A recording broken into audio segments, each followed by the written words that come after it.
मूलं गुरोरमूरति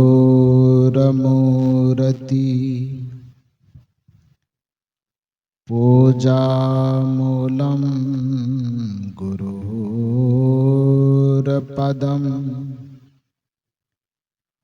मन्त्रमूलं गुरोर्वाक्यम् मोक्षमूलं गुरोरकृपा।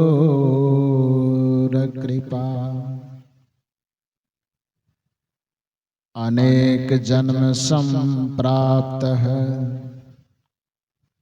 कर्मबन्ध विदाहिने आत्मज्ञान प्रदानेन तस्मै श्री गुरुवे नमः। तस्मै श्री गुरुवे नमः। तस्मै श्री गुरुवे नमः।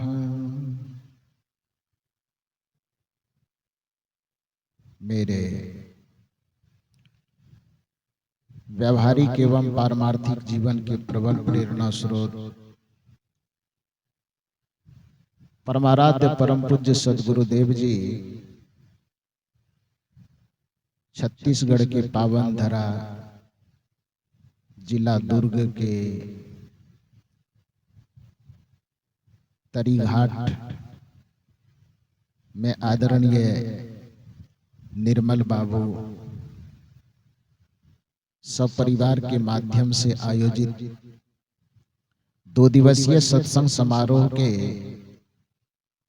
प्रथम दिन की द्वितीय सत्र में मंच पर विराजमान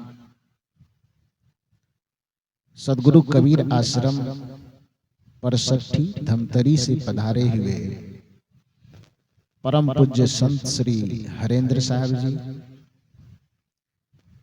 प्रयागराज से पधारे हुए पूज्य संत श्री यतीन्द्र साहब जी, हरियाणा से पधारे हुए पूज्य संत श्री गुलशन साहब जी एवं हमारे बगल के नवागांव सद्गुरु कबीर ब्रह्मचारिणी आश्रम से पधारी हुई हमारी साध्वी बहनें, इस परिवर्तक स्थल पर विराजमान अध्यात्म प्रेमी सज्जनों तथा देवियों, इस द्वितीय सत्र में इस मंच के माध्यम से बहुत सुंदर सुंदर विचार आप लोगों ने श्रवण किया है। उसी विचारों की कड़ी में थोड़ा सा निवेदन मैं भी आपसे करूं। निवेदन, अभी पूज्य श्री हरेंद्र साहब जी एक भजन सुना रहे थे, जिस भजन की प्रथम कड़ी थी कि महापुरुषों की यह पुकार है, हे मानव आप अपने जीवन का सुधार कर लो। इस धरती पर 84 लाख योनि की परिकल्पना की गई है। इन 84 लाख योनियों में मानव ही एक ऐसा प्राणी है जिसके जीवन में सुधार की संभावना है। बाकी मानव को छोड़ करके जितने प्राणी हैं उसके जीवन में सुधार की गुंजाइश नहीं, सुधार का सारा दरवाजा वहां बंद है। आप जानते हैं एक बच्चा जब विद्यालय पढ़ने जाता है तो उसको सबसे पहले लिखने के लिए पेंसिल पकड़ाई जाती है। पहले तो स्लेट पे लिखता था तो स्लेट पे लिखने वाली पेंसिल अलग होती थी। अब कागज पर भी लिखता है तो कागज पर लिखने के लिए भी उसको पेंसिल पकड़ाई जाती है। अंग्रेजी में उसको क्या बोलते हैं? रेट, कोई कुछ लोग रेट बोलते हैं। तो कागज पर वो पेंसिल से लिखता है। कब तक लिखता है वो पेंसिल से? 2-4 क्लास तक जब तक पढ़ता है तब तक उसके हाथ में पेंसिल थमाई जाती है। उसके बाद वह बच्चा थोड़ा सा होश संभालता है, 5वां, 6ठा, 7वां, 8वां में जैसे ही जाता है उसके हाथ से पेंसिल लगवा दी जाती है, उसके हाथ में कलम धरवा दी जाती है। आपने कभी सोचा है कि ऐसा क्यों किया जाता है? इसका मनोवैज्ञानिक तथ्य क्या है? इसका मनोवैज्ञानिक तथ्य यह है कि जब तक बच्चे नासमझ हैं, उसको पुस्तक की समझ नहीं है, लेखनी की समझ नहीं है, तब तक उसके हाथ में पेंसिल इसलिए धराई जाती है कि पेंसिल से कदाचित कुछ गलत लिखा गया हो तो उसको वह मिटाने वाले से मिटा करके शुद्ध कर सकता है। लेकिन जब थोड़ा सा होश संभालता है तो उसके हाथ में कलम इसलिए थमा जाती है कि अब तुम्हारी गलती देखने के लायक है, यदि अब गलती होगी तो उसको मिटाया नहीं जा सकता है। जब तक नादान है तब तक उसको उसके गलती को सुधारने की संभावना हम देते हैं। यदि एक बार लिखने में गलत हो गई तो तुम मिटाने वाले रबड़ से मिटा करके उसको सही कर दो। लेकिन थोड़ा सा होश में आ जाने के बाद जब उसके हाथ में हमने कलम थमा दिया, तो कलम थमाने का मतलब यह है कि अब यदि कुछ लिखते हो तो थोड़ी जिम्मेदारी से लिखना, क्योंकि अब तूने यदि गड़बड़ी की तो उसको मिटाने की कोई संभावना नहीं है। उसी प्रकार से मानव एक ऐसा जीवन है जिस जीवन में आपको सृष्टि का ऐसा मनोहारी जीवन दे करके भेजा गया, स्वभाव दे करके भेजा गया जिसमें सुधार की गुंजाइश है। यह मनुष्य चाहे तो अपने जीवन को सुधार करके देवतुल्य बना सकता है, और यदि बिगाड़ ले तो फिर इससे बड़ा राक्षस भी खोजना बड़ा मुश्किल हो जाएगा। कर्म की भूमिका इसलिए कही जाती है, यही कारण है कि सत्संग किसके लिए होता है। आज तक आपने कहीं नहीं सुना होगा कि कुत्ता, घोड़ा, गधा इत्यादि के लिए कहीं सत्संग का पंडाल लगा है। किसी कुत्ते, घोड़े, गधे के लिए कहीं पर विद्यालय खुला है, ऐसा सुने हैं क्या? आज तक किसी बाघ को शाकाहारी होने का उपदेश दिया गया, ऐसा सुने हैं कहीं? क्यों नहीं सुने? क्योंकि उसमें बदलाव हो ही नहीं सकता, सुधार की गुंजाइश वहां है ही नहीं। प्रकृति ने उसको जैसा जीवन दिया है बस उस जीवन में फिक्स है, वो बदलाव नाम की कोई चीज वहां नहीं है। कुत्ता को जैसा बनाया गया 1000 वर्ष की पहले जैसे इस धरती पर उसका जीवन चल रहा था, आज भी उसका जीवन वैसा ही चल रहा है, और यह जब तक सृष्टि रहेगी तब तक उसका जीवन उसी तरह से चलेगा। बैल जैसा खा रहा था, जैसा सो रहा था, जैसा जी रहा था, उसी तरह से आज भी जी रहा है, आगे भी उसी तरह से जिएगा, उसमें बदलाव की कोई संभावना नहीं। यही कारण है कि आज तक किसी बाघ, कुत्ते, घोड़े के लिए कोई प्रवचन, कोई सत्संग, कोई विद्यालय, कोई महाविद्यालय का आयोजन नहीं किया गया। यदि बैल शाकाहारी है तो उसका शाकाहार उसके स्वभाव में फिक्स है, निर्धारित है, और बाघ यदि मांसाहारी है तो वह भी उसके स्वभाव में फिक्स है, निर्धारित है, उसमें कोई बदलाव नहीं है। इसको एक उदाहरण से समझिए कि एक बाघ जो स्वभाव से मांसाहारी है, कदाचित वह भटकते भटकते भटकते भटकते ऐसे जगह पहुंच गया है जहां पर उसको खाने पीने की कोई सामग्री नहीं मिल रही है। 10 दिन से 15 दिन से इतना भूखा गया है, वो भूख लगी है, उसके पेट और पीठ का अंतर करना मुश्किल हो गया है। मतलब भूख के कारण पेट और पीठ की दूरी खत्म हो गई है, चिपक गया है। हड्डियां गिनी जा सकती है, इतनी हड्डियां उसके शरीर से निकल आई है। 15 दिन का भूखा रहना कम थोड़े होता है। और इतने भूखे रहने के बावजूद भी किसी आदमी को दया आ गई, इसी तरी घाट का कोई आदमी हो, उसको बड़ी ममता लगी। ये शेर है जंगल का राजा, अब भूखा गया है, इतना भूखा है कि इसको माने चलने फिरने का साहस नहीं है, पेट और पीठ में अंतर समझ में नहीं आ रहा है, तो उसके भूख पर तरस खा करके इसी तरी घाट का कोई आदमी नाद में एक नाद घास परोस करके उसके आगे में जाकर के रख दे, बाघ के आगे। घास समझते हैं ना, तो घास को एकदम काट काट करके छोटा छोटा टुकड़ा करके उस बाघ के आगे में ले जाकर के एक नाद में परोस दे। बाघ से इशारा करे कि बहुत भूखे हैं, थोड़ा सा ग्रहण कर लीजिए।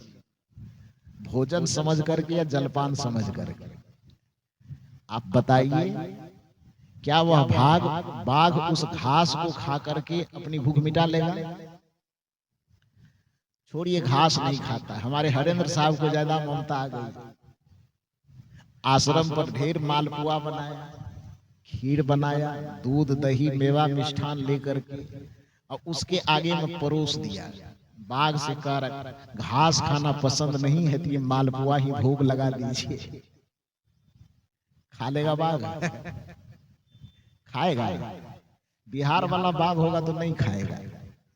छत्तीसगढ़ वाला हो तो थोड़ा सा आप लोग बताइए, खाएगा? नहीं खाएगा। ठीक इसके विपरीत आप यही धारणा लागू कर दीजिए एक गाय पर, एक बैल पर। एक गाय और बैल की भी यही स्थिति हो गई कि ऐसे जगह पर वो चले गए हैं जहां पर कि भोजन के लिए कोई सामग्री, पानी का कोई सामग्री नाम का चीज नहीं है। वो अभी 15 दिन से इसी स्थिति में है। हड्डी निकल आए हैं 15 दिन से भूखे रहने के कारण। और उसके सामने में कोई व्यक्ति उसकी भूख पर तरस खा करके कोई व्यक्ति एक थैला मांस लेकर के गया, उसके आगे में, गाय के आगे में, बैल के आगे में रख दिया, प्रार्थना करा, हे गौ माता, घास की व्यवस्था तो हम नहीं कर सकते, लेकिन आपके लिए बगल से हम 1 केजी मांस लाए हैं, इसको खा करके अपना भूख मिटा लीजिए। क्या होगा? वहां गाय क्या करेगी, बैल क्या करेगा? खा लेगा? नहीं खाएगा। वो गाय और बैल मांस को सूंघ नहीं रहा है तो दीक्षा किससे लिया? हरेंद्र साहब से। सत्संग कहाँ सुना? उत्तरी घाट में। उत्तरी घाट में सुनने के कारण, सत्संग सुनने के कारण शाकाहारी हुआ, ऐसी बात तो नहीं है। और एक बाघ यदि मांसाहारी है तो वो मांसाहारी किसी कुसंगी के संग में, चक्कर में फंस करके, किसी बिगड़े हुए आदमी के संसर्ग में जाकर के वो बाघ बिगड़ गया है, ऐसी भी बात नहीं है। बाघ न किसी गलत संगति में आकर के बिगड़ा है और न बैल और गाय किसी सत्संगति में आकर के सुधरा है। यदि बैल और बाघ के स्वभाव में अंतर है, एक स्वभाव से मांसाहारी है, दूसरा स्वभाव से शाकाहारी है, तो प्रकृति के द्वारा वह निर्धारित है। उसमें न तो गिरने की संभावना है न उठने की संभावना है। लेकिन मनुष्य एक ऐसा प्राणी है जिसमें उठने की भी संभावना है और गिरने की भी संभावना है, महान बनने की भी संभावना है और दुरात्मा बनने की भी संभावना है। क्योंकि इसमें गिरने फिसलने की भी संभावना है, इसलिए इस फिसलन से बचाने के लिए हमारे भक्तों को, संतों को मिल करके इस सत्संग का आयोजन बार बार करना पड़ता है कि इतना सजग बना करके मनुष्य को रखा जाए कि उसको भटक करके फिसलने न दिया जाए। इसलिए महापुरुषों को यह पुकार पुकार करके कहना पड़ रहा है कि महापुरुषों की यही है पुकार, हे मानव क्या कर लो? तो अपने जीवन में कर लो सुधार। आपके ही जीवन में सुधार की संभावना है। आप एक ऐसे प्राणी हैं जो अपने जीवन को बिगड़े से बिगड़े स्थिति से पलट करके आप महान बना सकते हैं। सुबह में हमारे पूज्य श्री यतीन्द्र साहब जी बड़े सुंदर सुंदर उदाहरण दे रहे थे। अगली माल का उदाहरण, रत्नाकर का उदाहरण, आम्रपाली का उदाहरण, ये सब तो ऐतिहासिक उदाहरण है, तो जिसके कारण लोगों को समझाने के लिए कहना पड़ता है। नहीं तो हम लोगों से 23 साल साधना मार्ग में गुजरने से हुआ है। 2002 में जब 12 वर्ष की उम्र थी, उस समय में घर छोड़ करके निकले थे, 8वां क्लास में पढ़ते पढ़ते, और सत्संग मंच पर बैठ करके लोगों के बीच में अपनी बात सुनाते सुनाते ये मेरा 23वां वर्ष समाप्त हो रहा है। कितना दिन? 23। इतने दिन के दरमियान में आप कल्पना कीजिए कि कितना रत्नाकर आकर के हम लोगों से मिला होगा, कितना अंगुलीमाल मिला होगा, कितने अमरपाली मिले होंगे, और कितने जुआरी, कितने शराबी, कितने मांसाहारी, कितने लोगों से संपर्क हुआ होगा, और कितने लोग आकर के यहाँ से अपने जीवन को सुधार का फार्मूला लेकर के गए होंगे और अपने जीवन को सुधार के पथ पर लगाए होंगे। इसकी गिनती नहीं की जा सकती, अनगिनत। ये जीवन सुधार का जो केंद्र है वो केवल सत्संग स्थान है।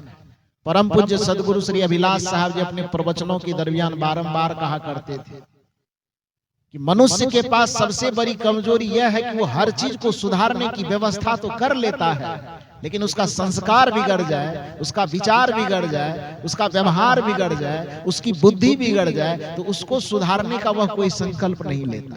वरना सुधार तो उसको भी प्रिय है।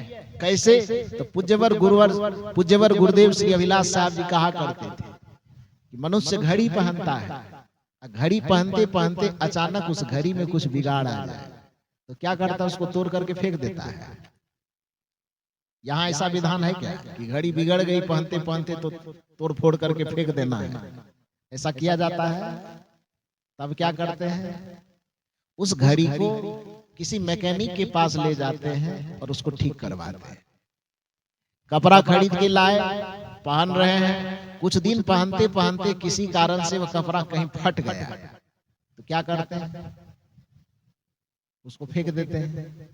तब सिलाई करने वाले जो कारीगर हैं उसके पास ले जाते हैं और दोबारा उसको सिला देते हैं। सिलाई तो सुधार ही है ना।